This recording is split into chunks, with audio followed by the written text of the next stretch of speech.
Bonsoir, bonsoir à tous. Donc, à vous qui êtes avec nous ici dans l'auditorium du groupe Le Monde, siège de la vie. Et puis, bienvenue à vous qui êtes nombreux devant vos écrans. Nous recevons aujourd'hui les auteurs de 2 livres qui nous ont conduits à vous réunir pour le débat de ce soir. La science peut-elle prouver l'existence de Dieu? Olivier Bonassi, vous avez publié en octobre 2021 Dieu, la science, les preuves aux éditions Guy Trédaniel, un livre coécrit avec Michel-Yves Bolloré. Jacques Arnoux, vous avez publié en février de cette année chez Albin Michel un essai dont le titre sonne évidemment comme une réponse au livre d'Olivier Bonassi, Dieu n'a pas besoin de preuves.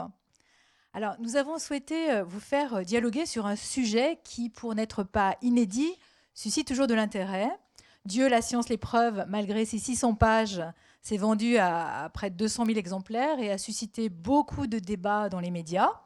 Et puis, en fin d'après-midi, en ce qui nous concerne, vous étiez 700 inscrits pour suivre en ligne nos échanges, et ce qui constitue la fourchette haute du public de nos conférences. Olivier Bonassi, vous êtes polytechnicien et vous êtes licencié en théologie. Vous êtes aussi entrepreneur. Vous avez notamment été l'un des cofondateurs du site d'information et d'évangélisation Aletheia. Jacques Arnoux, vous êtes docteur en théologie et en histoire des sciences, chargé de mission au Centre national d'études spatiales sur les questions éthiques. Et depuis Les Créationnistes en 1996, vous avez publié près d'une trentaine d'ouvrages sur les questions qui nous réunissent ce soir. Vous avez été de longues années dominicain. Vous avez quitté l'ordre des frères prêcheurs, mais vous n'en êtes pas moins resté chrétien. Vous allez débattre ensemble pendant 1 heure. Et puis, à 19h30, le public pourra poser des questions oralement ou bien par écrit par l'intermédiaire du chat pour les internautes. Olivier Bonassi, je commence par vous donner la parole. Votre livre se présente comme une enquête centrée sur la question « Est-ce que Dieu existe ?» avec pour seul angle revendiqué, seul angle d'approche, la rationalité. Vous affirmez qu'il n'est pas ici question de foi ou de religion, mais du seul savoir et de la seule raison. Vous revendiquez la rationalité dans le registre scientifique, dans une première partie de votre livre, mais aussi dans la deuxième partie, la rationalité dans les registres philosophiques et historiques. Donc nous allons commencer par les arguments scientifiques. Selon vous, la science au XXe siècle s'est retournée, vous parlez même du grand retournement de la science, et conduit nettement à prouver l'existence de Dieu. Alors pourquoi serions-nous obligés de conclure que l'univers matériel a été créé par un être extérieur, une intelligence créatrice, un concepteur intelligent, un fabuleux programmeur, ce sont vos termes. Donc je vous donne une quinzaine de minutes pour répondre à cette question. J'ai conscience que c'est difficile, mais pour que nous comprenions de quoi il est question et puis qu'on puisse vous répondre ensuite. Merci beaucoup. Merci à la vie d'avoir organisé cette rencontre. Et puis je suis très heureux de parler avec Jacques Arnoux, que je ne connais pas encore. On n'a pas fait de débat. Mais on va en faire un deuxième la semaine prochaine à Versailles. On n'est pas d'accord clairement sur pas mal de choses, donc ça serait bien de pouvoir aller au bout de ces choses. J'espère qu'il y aura un peu de temps pour ça. Je vais essayer de faire court pour ça. Donc la question que vous posez, c'est de savoir si la science peut prouver Dieu et un peu le sens de notre livre. Parce que nous, notre livre, effectivement, ne porte que sur une seule question, c'est est-ce qu'il existe un Dieu créateur ou pas? C'est-à-dire que est-ce que l'univers matériel peut être conçu tout seul sans un être extérieur qui l'a créé ou pas? On se limite à cette question-là, on ne traite pas la question de savoir qui est Dieu, est-ce qu'il s'est révélé, comment vivre avec lui, tout ça. Alors, l'enquête, si on cherche des preuves de Dieu, le mot preuve est assez classique dans l'Église, dans la tradition philosophique et l'Église. Appliqué à la science, c'est un peu plus rare et on va expliquer pourquoi est-ce qu'on insiste beaucoup sur la science. En 2 mots, si on regarde l'histoire des idées, dans l'humanité, il y a eu un premier temps où à peu près tout le monde croyait en Dieu ou en une force spirituelle. C'est-à-dire qu'il y a, dans l'Antiquité assez loin, les athées étaient pratiquement inexistants. Et pourquoi est-ce que les hommes, comment est-ce qu'on analyse ça? Pourquoi est-ce que les hommes croyaient à peu près tous en un Dieu créateur? Simplement parce qu'il y a des intuitions très profondes qui existent chez l'homme. Par exemple, quand on voit l'existence d'un univers, on se dit assez naturellement qu'il y a forcément quelque chose ou quelqu'un qui l'a créé. Quand on voit en plus que cet univers, il est ordonné, il est beau, il est harmonieux, on se dit il y a une intelligence. Et puis tous les hommes, ceux qu'on appelle les hommes dans l'histoire, c'est ceux qui enterrent leurs morts Et donc, si on enterre les morts, c'est parce qu'on pense que l'esprit n'est pas réductible à la matière et quelque chose qui va continuer. Donc ces trois grandes intuitions, l'existence de l'univers, l'ordre et l'esprit, font qu'à peu près tout le monde croyait en quelque chose. Et puis, ces idées-là ont été formalisées en philosophie par des preuves très robustes qui ont commencé avec Platon, Aristote et d'autres, Thomas d'Aquin, Leibniz, tout ça. Et derrière ça, il y a eu une accumulation d'autres preuves de l'existence de Dieu qui venaient de la révélation judéo-chrétienne, c'est-à-dire toute l'histoire du peuple juif, la Bible, Jésus, des milliers de miracles, des milliers d'apparitions, des milliers de saints, des milliers de gens qui disent avoir rencontré Dieu ou Jésus. Et ça fait donc un énorme paquet, ce qui fait qu'il y a 5 siècles, 10 siècles ou 15 siècles, dans ce pays, à peu près tout le monde croyait en Dieu. Mais à un moment, la science a semblé contester tout ça. C'est-à-dire que la science, sans qu'aucune des découvertes de la science ne soit véritablement contre Dieu, elles avaient 2 ou 3 caractéristiques. La première, c'est que de Copernic à Freud, en passant par Galilée, Laplace, Darwin, toutes les grandes découvertes, ce qu'on explique effectivement dans le schéma qu'on appelle le grand retournement, un schéma que j'essaie de montrer dans ce livre, vous voyez, c'est toute une première phase dans laquelle toutes les découvertes, en fait, elles troublaient les gens. Les gens étaient troublés parce que ce n'était pas ce qu'ils attendaient, ce n'était pas ce qu'ils avaient en tête. Donc l'héliocentrisme, l'évolution, tout ça. Et deuxième chose, la science se mettait à répondre à ces questions avec pertinence, et donc on se disait, est-ce qu'elle ne va pas répondre à toutes les questions? Et puis, en faisant tout ça, elle n'avait pas besoin de postuler l'existence de Dieu. Vous savez, c'est l'histoire de Laplace et de Napoléon, donc il y a Laplace qui développe son système devant Napoléon, Napoléon qui lui dit « je ne comprends pas, Newton avait parlé de Dieu, vous ne vous en parlez pas », et il répond « sire, je n'ai pas eu besoin de cette hypothèse ». Donc la science a défriché des questions nouvelles, elle avait un prestige énorme parce qu'elle changeait la vie des gens, elle se mettait à répondre à des tas de questions, elle n'avait pas besoin de Dieu. Ça a donné un courant matérialiste extrêmement puissant qui a dominé au XIXe siècle et au XXe siècle. Et puis, ce qui s'est passé, à la fin du XIXe siècle, à peu près tous les savants pensent qu'on est au bout de la science, qu'on a tout découvert. Mais derrière ça, il va y avoir 6 ou 7 grandes révolutions énormes, scientifiques, qui vont bouleverser complètement le paysage. Donc la thermodynamique, la mécanique quantique, la découverte de la relativité, la naissance de la cosmologie, la découverte de l'expansion de l'univers, la découverte du Big Bang, la découverte de la complexité en biologie et la découverte des réglages fins de l'univers de toutes sortes. Et tout ça change complètement la donne. Parce que si on résume les choses, il y a différentes disciplines qui concourent à 2 choses. L'idée qu'il peut y avoir un début absolu à l'univers. Et il y a 5 ou 6 disciplines qui conduisent à cette conclusion, en plus de la rationalité. S'il y a un début absolu à l'univers, ça veut dire que, on sait depuis Einstein que le temps, l'espace et la matière sont liés. Donc s'il y a eu un début au temps, à l'espace et à la matière qui sont liés, ça veut dire que la cause qui est à l'origine de cet événement, elle n'est ni temporelle, ni spatiale, ni matérielle. Elle a eu la puissance de créer tout ce qui existe. Et en plus, elle a tout réglé pour que les atomes puissent être stables, que les étoiles puissent brûler 10 milliards d'années et que la vie complexe puisse se développer, toutes choses dont on sait aujourd'hui que c'était totalement improbable. Donc en fait, en résumé, il y a 2 choses qui changent complètement la donne. C'est l'idée d'un début absolu et l'idée d'un réglage fin. Ça met les positions athées en difficulté parce que l'idée de début, d'abord, il faut voir que dans l'histoire de la pensée, les premiers athées, les Grecs, Parménide, Héraclite, Démocrite, les Romains, Lucrèce, à la suite de Parménide, ils ont bien compris que du néant absolu, ex nihilo nihil, du néant absolu, il n'y a rien qui peut sortir. Donc si un jour il y avait eu un néant absolu, c'est-à-dire rien du tout, eh bien, il n'y aurait toujours rien du tout, il n'y aurait même pas de temps. Et le néant produirait rien. Et parce que rien ne peut sortir du néant. Alors ça, tout le monde est d'accord un peu là-dessus.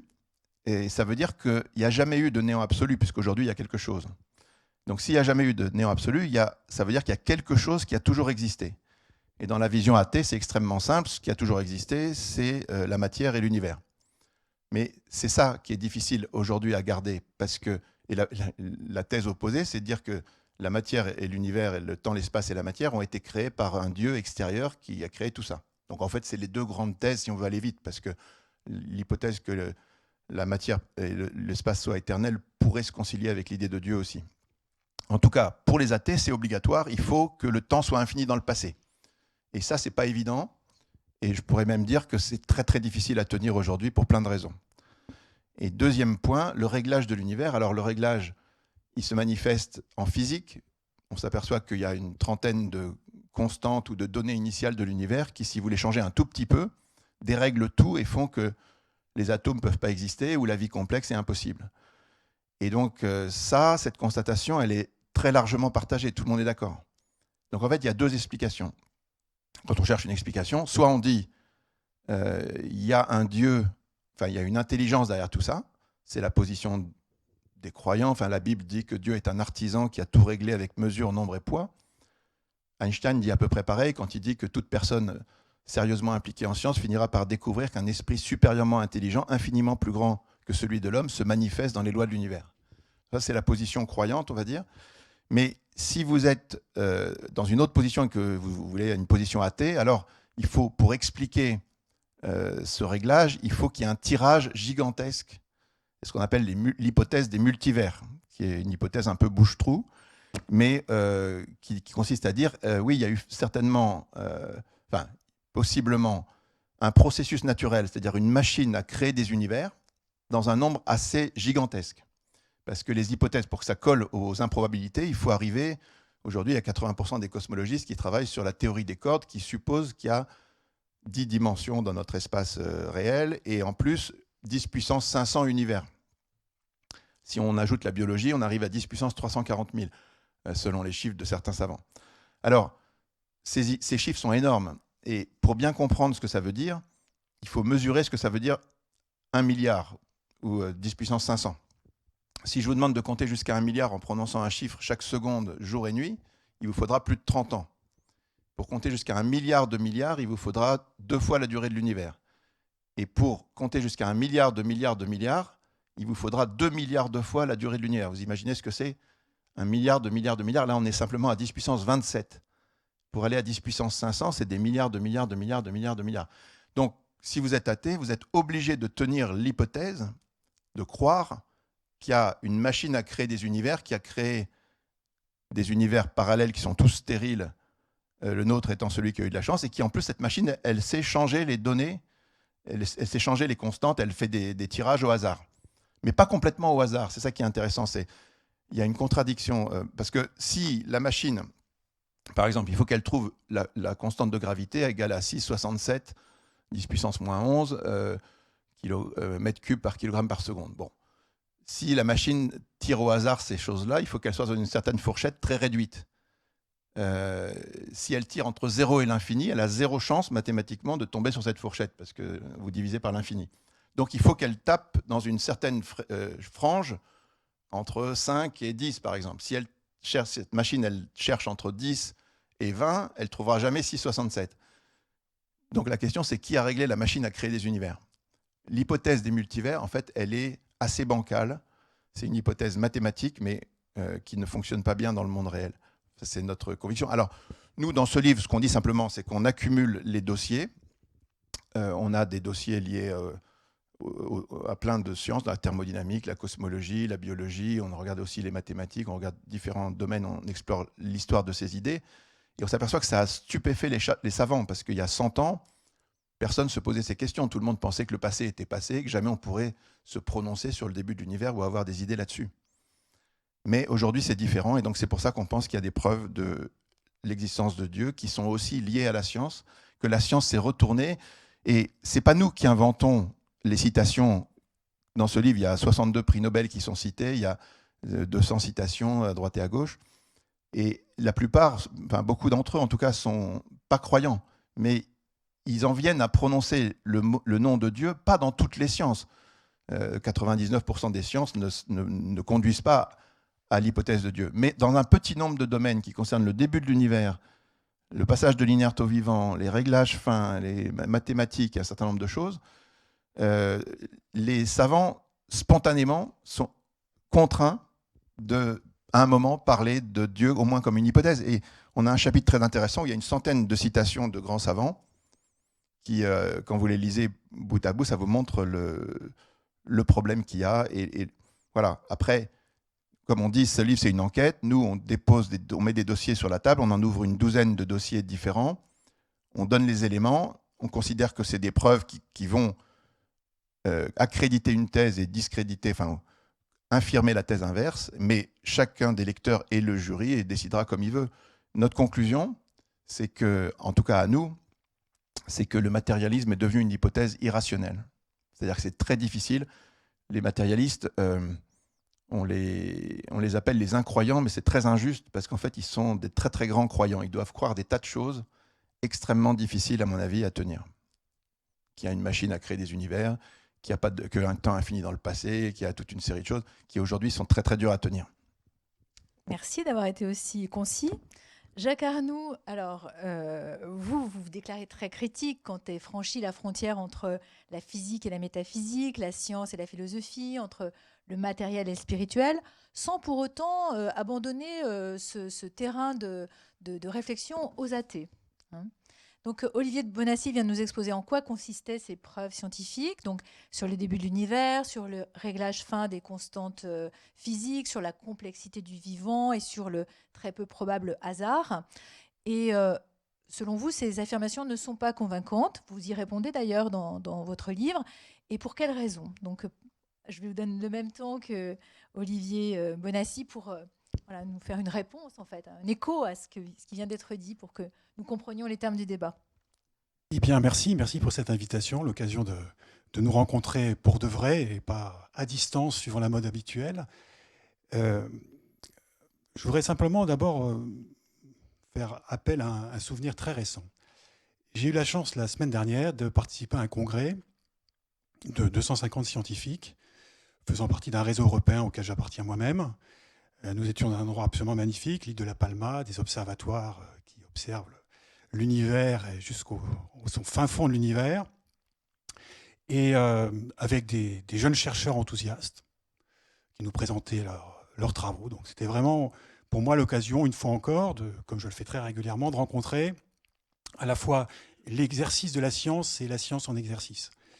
Et puis quelques anciens, dont pas des moindres, un prix Nobel, Michel Mayor, qui nous a parlé des exoplanètes. Et quand il nous a fait sa conférence, il nous a d'ailleurs fait allusion à l'histoire des sciences, parce qu'effectivement, c'est une vieille question, une des plus anciennes, disait Albert le Grand, de la philosophie, donc montrant la pertinence de nos interrogations. C'est-à-dire que la science, les découvertes scientifiques, aujourd'hui, interrogent beaucoup d'entre nous, y compris les chercheurs eux-mêmes, interrogent, posent des questions. Et c'est vrai que, pas besoin de remonter très loin pour voir que c'est vraiment un sujet d'actualité. Comme vous l'avez rappelé, le succès en librairie de votre ouvrage, Olivier Bonassis l'a montré. Avant vous, il y a eu des succès, des ouvrages de Jean Stone, que vous remerciez dans votre ouvrage. Encore précédemment, évidemment, dans les temps un peu récents, le célèbre ouvrage de Jean Guiton et des frères Bogdanov, qui eux aussi sont remerciés dans votre ouvrage. Donc tout ça montre que nous sommes très sensibles à cette question, et j'en suis vraiment heureux. Moi, ça fait pas loin de 30 ans maintenant que je suis sur ce domaine-là, et que j'y trouve à la fois vraiment un objet de réflexion personnelle, de recherche personnelle, et puis, comme je viens de le dire, de rencontres, sinon quotidiennes, du moins régulières, avec ceux qui font avancer la science, à leur rythme, avec leurs compétences, et d'abord avec leurs questions, leur honnêteté, leur lucidité, et ça m'a toujours beaucoup impressionné. Alors, c'est vrai que j'ai, comme beaucoup d'entre nous, et un certain nombre de théologiens que vous avez déjà rencontrés et que vous rencontrerez encore dans la suite, nous avons été surpris, mais je dirais, pour moi, encore heureusement surpris, parce que voilà, un objet de librairie qui a un tel succès, qui met au devant de la scène une question dont, à la fois en France, nous avons l'habitude, d'où les succès précédents, et en même temps sur lesquels nous sommes assez pauvres. Si on regarde en littérature anglo-saxonne, il y a bien sûr, il y a la langue anglaise qui permet la profusion des publications, mais au-delà de ça aussi, un certain nombre d'investissements intellectuels de longue date, de théologiens en particulier, parce que c'est quand même l'approche qui m'intéresse. Alors, il y a une distinction peut-être entre ce que vient de nous dire Olivier Bonassis et mon approche, mais il faudrait-il encore que cette distinction soit présente dans l'ensemble de votre ouvrage, ce qui, à mon sens, n'est pas le cas. Il y a, dans la communauté anglo-saxonne, un certain nombre de théologiens, chrétiens en particulier, Miles Grass, Paul Kinghorn, des Peacock, même aussi Moltmann, Hans Küng, des gens qui ont travaillé ces questions-là. Alors, on peut ensuite, c'est une question débattue, on peut être d'accord ou pas, mais on ne peut pas ignorer la vitalité de la réflexion théologique dans ce domaine.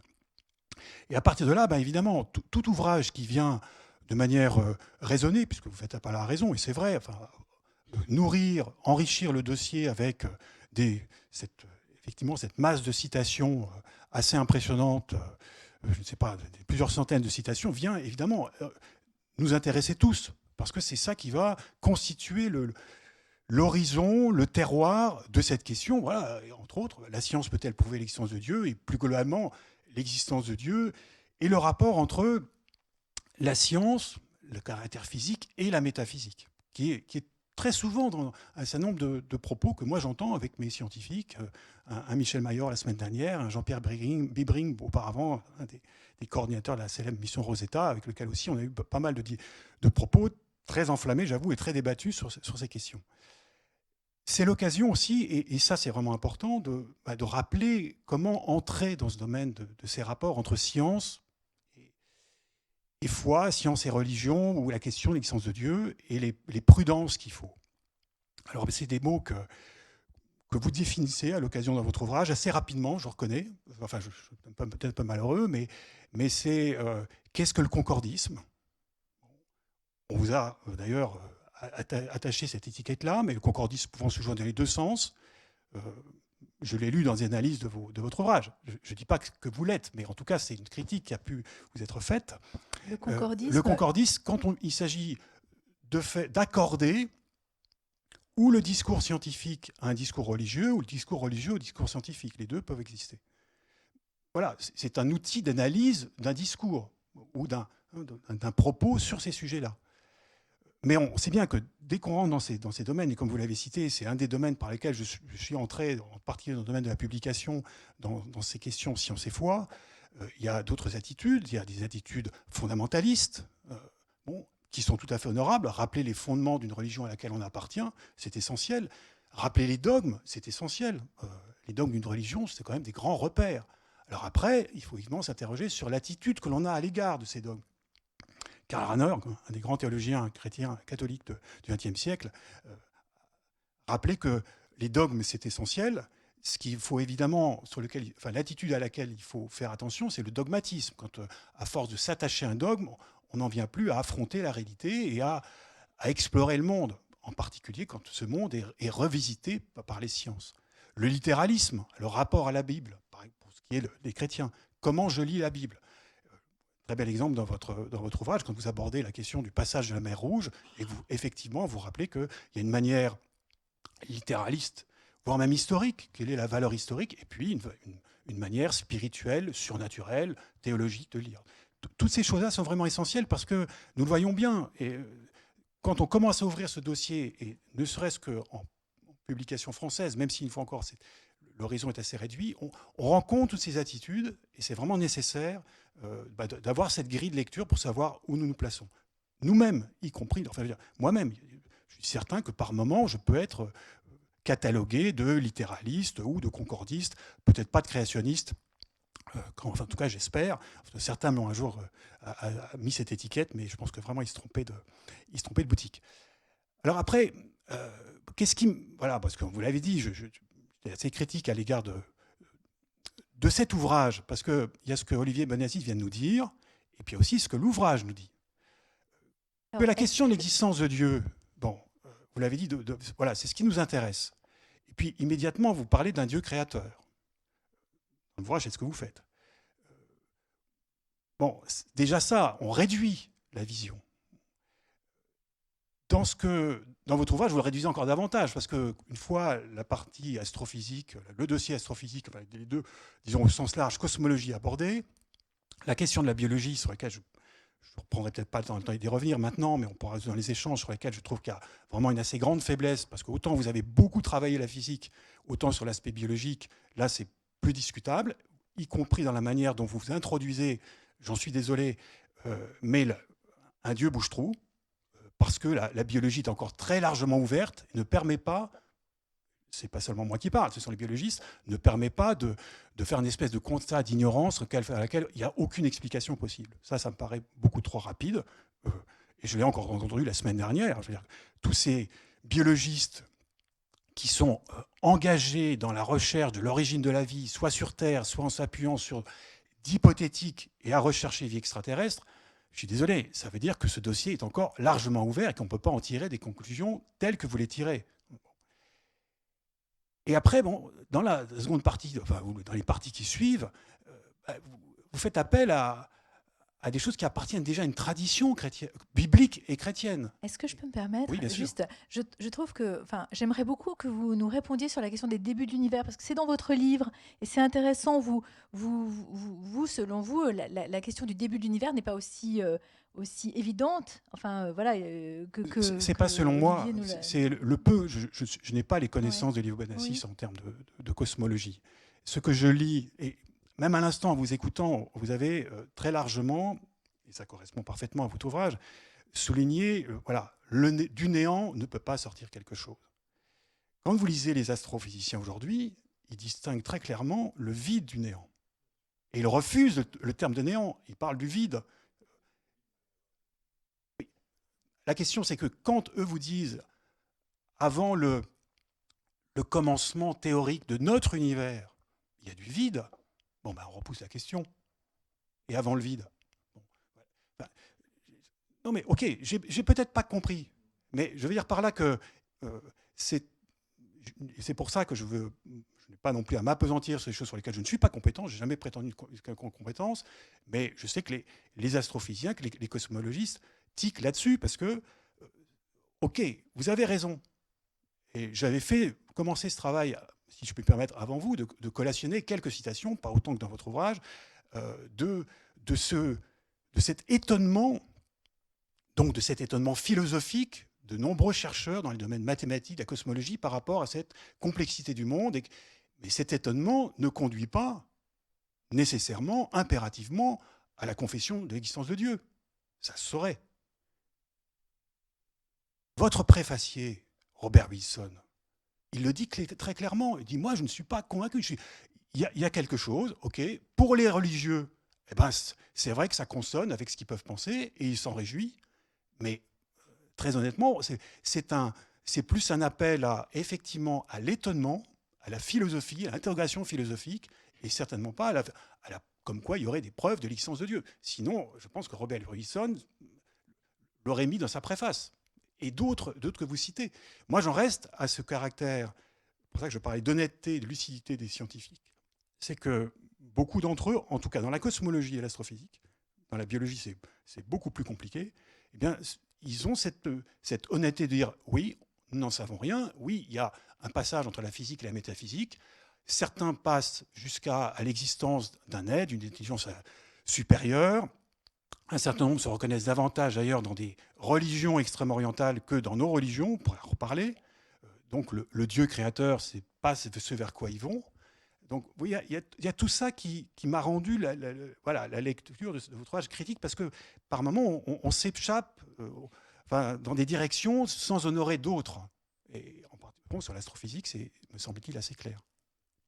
Alors, je vais vous repasser la parole, Olivier Benassis, pour répondre à ce qui vient d'être dit, et puis aborder la deuxième partie de votre livre, sur laquelle vous êtes davantage sur la question de la raison philosophique, les preuves, ce que vous appelez les preuves historiques. Voilà, donc c'est autre chose, mais donc je vous laisse répondre.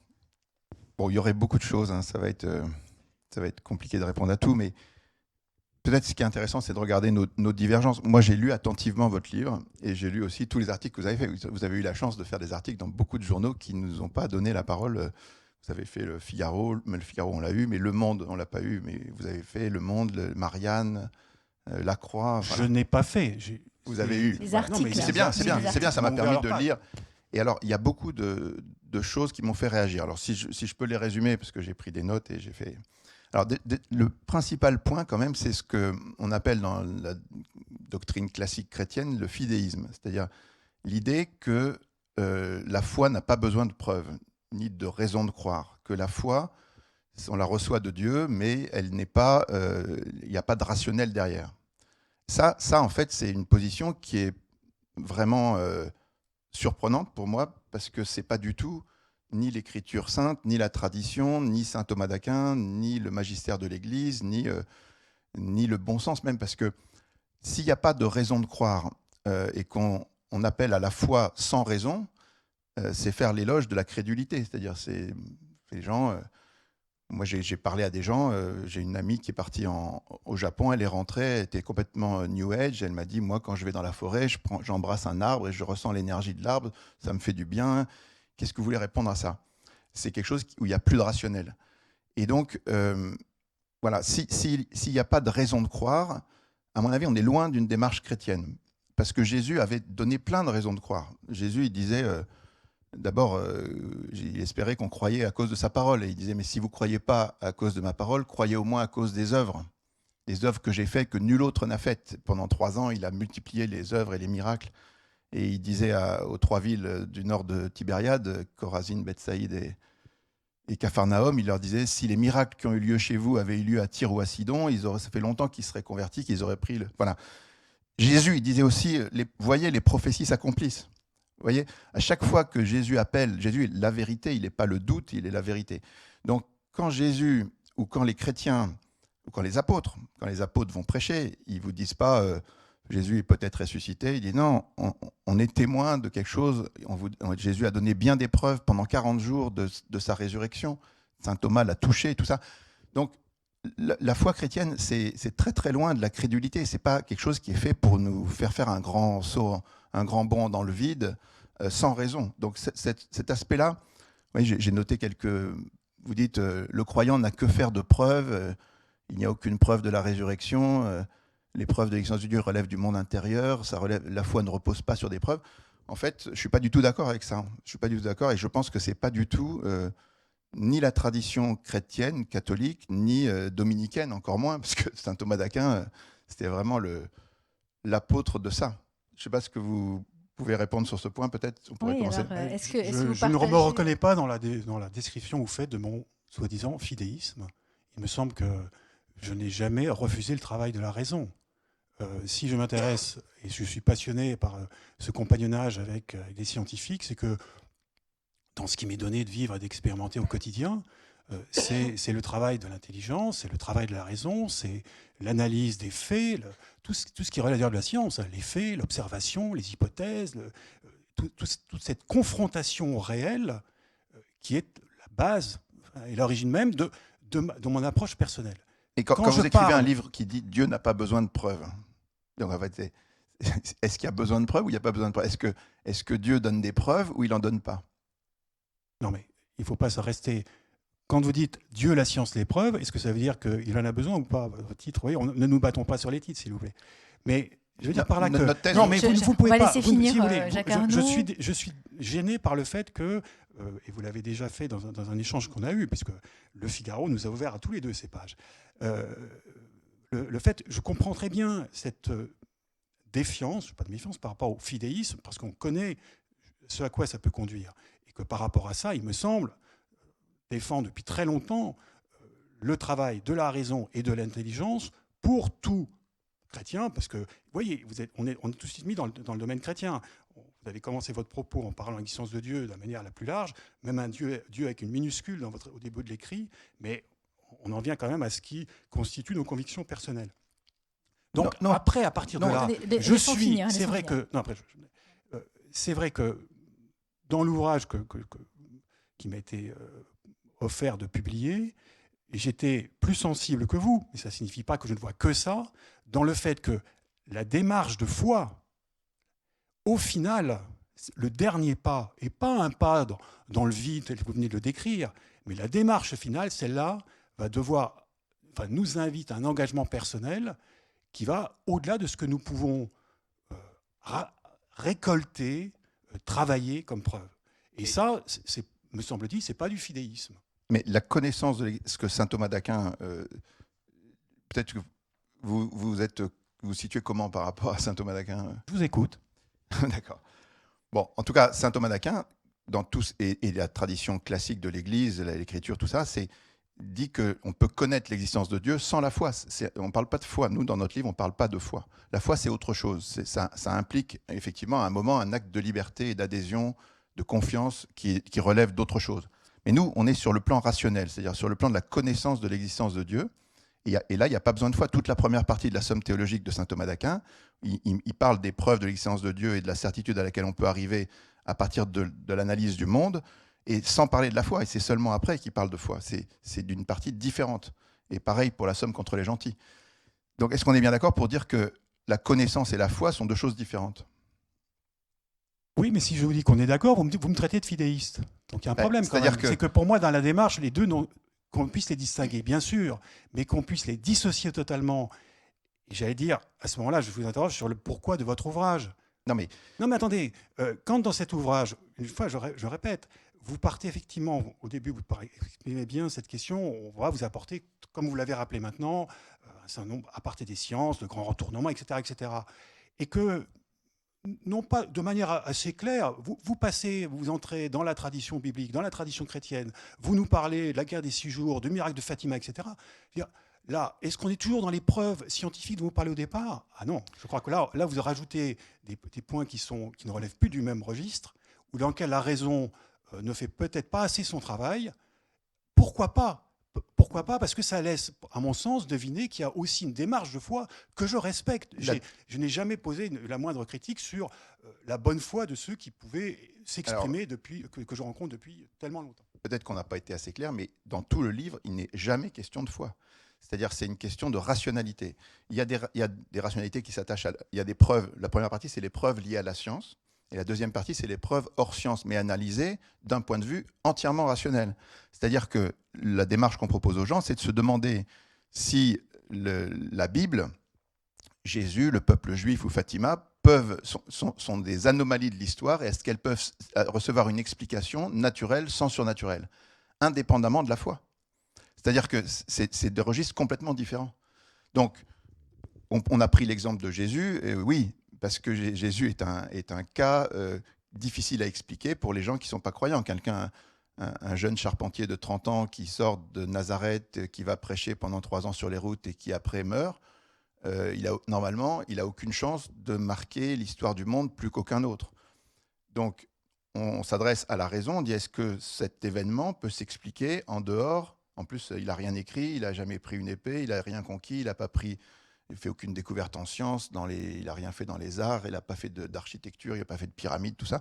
Donc vraiment, il n'a rien fait il a dit « le ciel et la terre passeront, mes paroles ne passeront pas ». Effectivement, 2000 ans après, c'est le best-seller de tous les temps. Ce cas-là interroge la rationalité en disant est-ce qu'on peut l'expliquer de manière, selon les lois de la sociologie et de l'histoire, est-ce que ça tient la route ou est-ce qu'on est obligé de concevoir du surnaturel? Pareil pour Fatima. Vous avez 3 enfants de 10 ans qui vous disent que, en 13 juillet, ils vous disent en 3 mois, la Vierge donnera un miracle pour que tous puissent croire, dans un pays complètement anticlérical, avec donc un gouvernement franc-maçon qui a expulsé toutes les congrégations d'église et tout ça, des journaux anticléricaux complets. Et effectivement, il se passe quelque chose, même les athées en parlent. Et nous, on n'analyse absolument pas ça sur le plan de la foi, ça n'a rien à voir avec la foi. C'est est-ce que, hypothèse A, Dieu existe, et dans ces cas-là, l'explication peut exister que des enfants ont effectivement affaire à une Vierge Marie. Ok, ça a un côté cohérent, mais si vous excluez cette hypothèse, si vous rentrez dans l'hypothèse Dieu n'existe pas, il va falloir expliquer comment des enfants peuvent raconter 3 mois à l'avance qu'il va y avoir un miracle météorologique invraisemblable en donnant le lieu, l'heure, la date, le jour. Et ça, c'est à mon avis, simplement sur le plan rationnel, ça n'a rien à voir avec la foi, c'est très dur. Bah, quand même, je veux dire, il y a 50% à peu près des gens qui se disent croyants, donc l'autre moitié agnostique ou incroyante. Là, je pense que vous n'êtes pas d'accord sur ce que c'est que croire. Voilà, croire. Alors, selon vous, c'est soit on croit en un Dieu créateur tel que vous l'avez décrit, soit on ne croit pas. Et alors que c'est un peu binaire, en fait, je me permets de prononcer ce mot parce que je pense que c'est peut-être pas aussi simple que ça. Qu'est-ce que ça veut dire croire pour vous? On a compris ce que ça signifiait, croire pour vous, croire en un Dieu créateur, hein, un Dieu qui a le dessein intelligent, etc., enfin, créateur de l'univers réel tel qu'il est. J'ai l'impression que c'est pas la même chose pour vous. Croire. Je suis quand même très gêné parce que vous venez de nous rappeler dans votre dossier plus historique sur alors le personnage de Jésus, vous l'avez bien travaillé, ok, un travail correct d'analyse religieuse. Quand vous abordez des questions, disons, plus proches de nous, que ce soit la guerre des 6 jours ou Fatima, pour moi, c'est pas. Vous avez commencer à constituer un dossier dans lequel le travail de la raison n'a pas été jusqu'au bout. On peut quand même pas, je suis désolé, on ne peut pas laisser se passer ça. Allons-y, discutons de ça alors. Le cas de Fatima. Allons-y sur Fatima. Le miracle de Fatima. Il se trouve que, comme vous l'avez rappelé, quand j'ai relu, ça m'avait déjà frappé un peu près la lecture, et je l'ai relu en préparant ce soir. Bon, comme vous l'avez rappelé tout à l'heure, je travaille depuis 20 ans au CNES, l'Agence spatiale française. Et comme désormais la plupart d'entre nous le savons, puisqu'il y a un feuilleton qui a une grande célébrité, nous avons un service OVNI.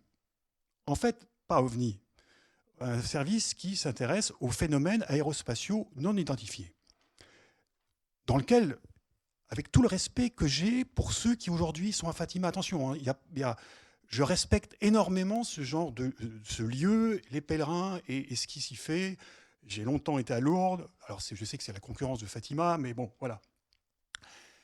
Mais le phénomène que vous rapportez, que vous venez de rappeler, ne serait-ce que les témoignages, tout ça aurait pu constituer, si le CNES avait existé à l'époque, bien sûr il n'existait pas, et ce service OVNI, entre guillemets, un très beau cas de phénomènes aérospatiaux non identifiés.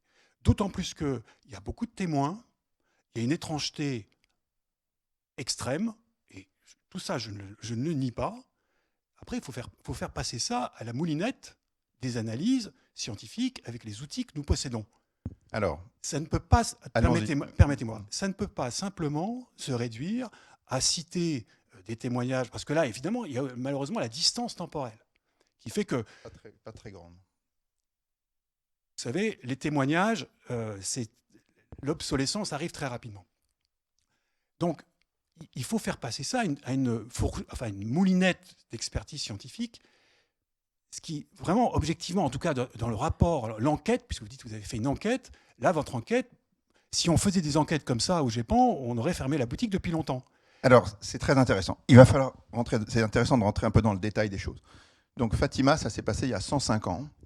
Et depuis 105 ans, il n'y a jamais eu la moindre explication rationnelle, intelligente sur ce phénomène.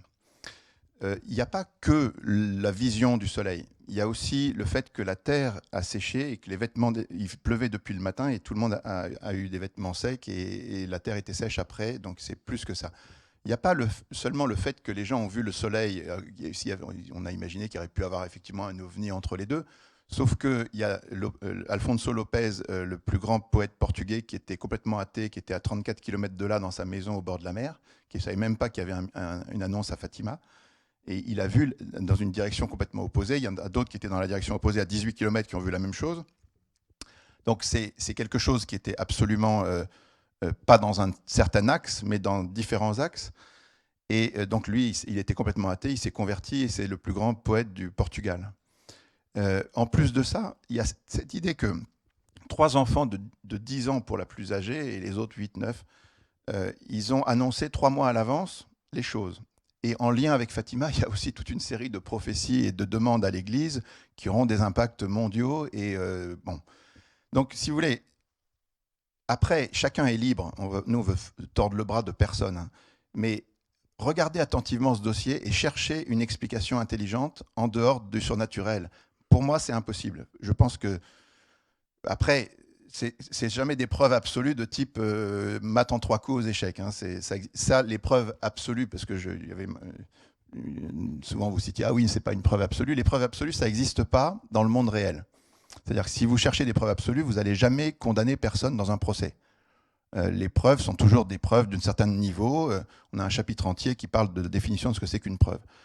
Toujours est-il que si jamais les seuls endroits où il y a des preuves absolues et définitives, c'est quand vous avez dans les univers limités, si vous faites des mathématiques, vous posez des axiomes et à partir de ces axiomes, vous en déduisez des choses. Et là, effectivement, c'est absolu parce que vous avez limité les hypothèses de départ.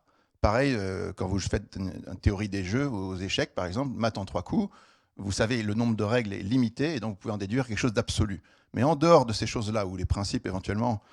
Bon, en dehors de ces univers limités et formels, dans le monde réel, les preuves sont de ce type de... Fatima, c'est exactement une preuve. Et si vous allez voir dans le catéchisme de l'Église catholique, au numéro 31, on parle des preuves de l'existence de Dieu comme des arguments convergents et convaincants qui amènent à des certitudes. Et c'est dans un procès, quand vous arrivez à une certitude, vous n'avez aucune preuve absolue, mais à force d'accumulation de preuves, vous dites, bon, bah là, au-delà de tout doute raisonnable, je pense que c'est vrai. Et puis, il y a un autre numéro dans le catéchisme, c'est le numéro 156, où on vous dit que les miracles des saints, la propagation de l'Église, sa sainteté, sa permanence, les apparitions, les miracles, tout ça, sont des preuves adaptées à notre intelligence. Eh bien, Fatima, c'est un très bon exemple de ces preuves. Encore une fois, il ne suffit pas d'invoquer un ovni qui serait catholique et qui aurait dit des choses sur un ovni catholique, mais il n'y a pas que l'aspect ovni, vision d'un ovni, il y a aussi l'aspect du sol, des gens qui l'ont vu à des kilomètres, de l'annonce qui s'est faite à l'avant, il y a des prophéties. Essayez de trouver un scénario intelligent pour raconter cette histoire. Après tout, pourquoi pas? Mais en face de chacun de ces dossiers, voilà, nous, ce qu'on met, c'est on met sur la table 12 dossiers différents. On dit aux gens, c'est vous qui allez juger si l'hypothèse Dieu existe ou Dieu n'existe pas est la plus pertinente. Et pour moi, voilà, de mon point de vue, c'est très net, quoi. Alors, j'ai quand même le sentiment, je reviens sur ma question du croire, j'ai le sentiment que vous ne mettez pas la même chose sous le mot croire. On a bien compris, croire dans un Dieu créateur, Monsieur Bonassi. Jacques Arnoux, le mot croire pour vous, ce n'est pas, vous n'avez pas besoin de preuves pour croire, d'accord? Mais ça va loin parce que c'est tout à fait une autre démarche de croire et d'accéder au texte sacré, de lire la Bible, de relire l'expérience chrétienne. Donc j'aimerais que vous nous disiez, que vous répondiez à cette question-là, parce que si Dieu n'a pas besoin de preuves, ce qui est intéressant aussi comme démarche spirituelle et de foi, enfin, et comme démarche rationnelle aussi, hein, d'une certaine façon, est-ce que vous pouvez nous en parler, nous le dire? Pourquoi Dieu n'a pas besoin de preuves selon vous? C'est tout aussi important. J'ai un problème de sémantique, c'est que je ne connais pas le verbe qui correspond à foi. Le terme de croire, enfin le verbe de croire, on l'associe aux croyances. Et dans les outils, les petits outils, la petite boîte à outils que j'utilise en permanence pour simplement me repérer dans le monde et dans les discours, je distingue volontiers religion, croyance et foi. Parce qu'il ne faut quand même pas oublier qu'il y a tout un monde religieux. Alors, au début, il apparaît dans un D minuscule, et puis ensuite, dans votre ouvrage, il se réduit à une certaine tradition religieuse. Attendez, non, mais d'accord, ok. Je vais bien le redire, mais ça n'a rien à voir. On va terminer avec on est d'accord, Jacques ça n'a Arnoux. rien à voir. N'empêche qu'on vient de passer quand même beaucoup de temps sur le miracle de Fatima. Donc, il y a peut-être d'autres miracles ailleurs dans le monde. Il y a Ramanujan, je peux vous parler de Ramanujan, qui est un mathématicien indien qui n'a jamais mis les pieds dans une université, qui a sorti 3000 théorèmes de mathématiques, dont une formule de pi qui est invraisemblable, et il dit qu'il le tient de sa déesse, et il a été invité, vous connaissez peut-être l'histoire de Ramanujan, c'est un phénomène absolument... voilà, c'est totalement incompatible avec le matérialisme. Il y a une anecdote assez drôle, il y a Cédric Villani qu'on a rencontré, qui est relativement athée et fermé à toutes les preuves, et à un moment on lui a dit Ramanujan, il dit « Ah oui, là on a un problème ». Oui, on a un problème, mais pas une preuve. C'est ça qui est... Enfin, mais qu'est-ce que vous appelez une preuve? Non, mais c'est vous qui avez introduit le terme de preuve. Moi, je prends le mot preuve du dictionnaire. Donc, religion, croyance et foi. Allons-y sur preuve aussi, quand même. Parce que... Terminons sur ce qu'il veut dire. Quand je dis qu'il n'a pas besoin de preuve, c'est dans la démarche, je reconnais, à laquelle je m'intéresse d'abord, dans la diversité religieuse, dans la diversité des croyances, dans la diversité humaine, que je respecte.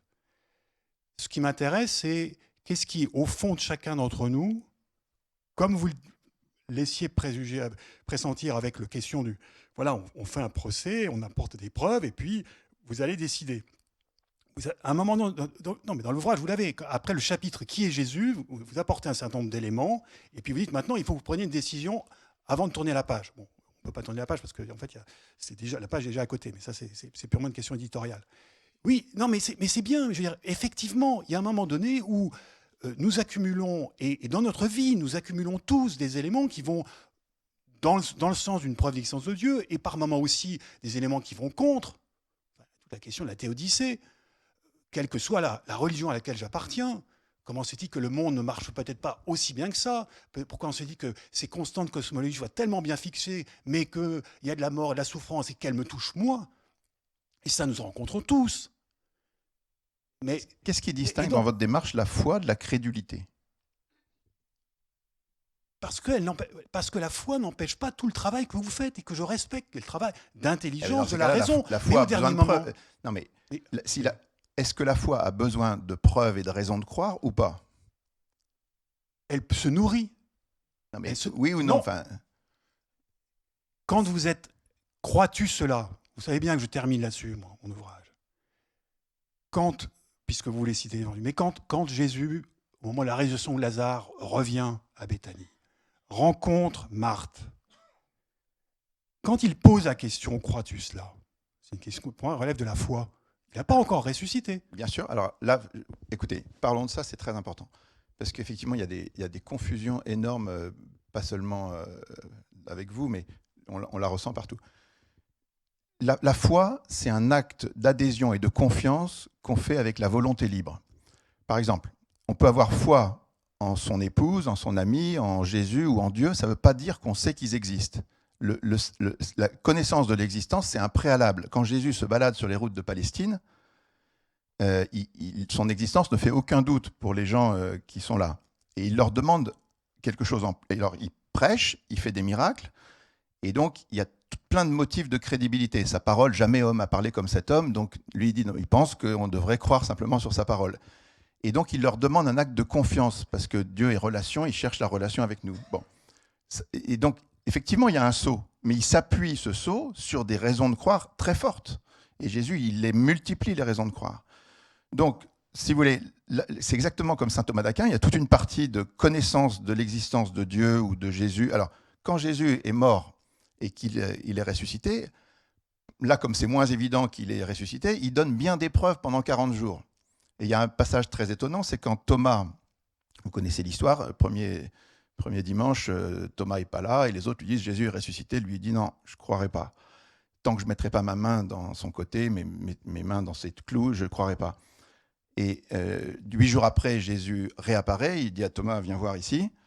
Il dit « Mets ta main là, mets ton main là ». Voilà, il lui donne une preuve en béton armé, Jésus, à Thomas. Et vous savez ce qu'il lui dit après? Il lui dit maintenant, ne sois plus incrédule, sois croyant. C'est-à-dire que si la croyance, si la foi, c'était de savoir que Jésus est ressuscité ou de savoir qu'il existe, il n'y aurait pas besoin, il n'y aurait pas, cette question serait sans objet. Mais Jésus, qu'est-ce qu'il lui demande? Il lui demande d'adhérer à lui, de lui faire confiance et dans la durée, dans toute sa vie après, d'être fidèle. Parce que la foi, c'est la fidélité. Donc, les démons, dit saint Jacques, savent que Dieu existe, ils le savent au niveau de la connaissance, mais ils n'ont pas la foi parce qu'ils n'adhèrent pas. Donc en fait, l'acte de foi, il faut distinguer le contenu de la foi de l'acte de foi, mais l'acte de foi, c'est un acte qu'on fait effectivement avec un surplus, mais il s'appuie sur un soubassement rationnel, sinon c'est de la pure crédulité. Mais du temps de Jésus, la question Est-ce n'était qu'à un moment pas... donné- Sinon je ne vois pas la différence entre... Est-ce qu'à un moment donné, je refuse ce fondement, qu'il soit positif ou négatif? C'est toute l'expérience du réel, concret, qu'on rencontre tous les jours, que l'on vit tous les jours, sur lequel... Je ne comprends pas, vous pouvez redire? Non, mais à vous écouter, parce que je vois très bien que vous portez votre attaque contre moi, c'est que je serais dans le pur fidéisme. Mais non, mais ça m'intéresse, évidemment.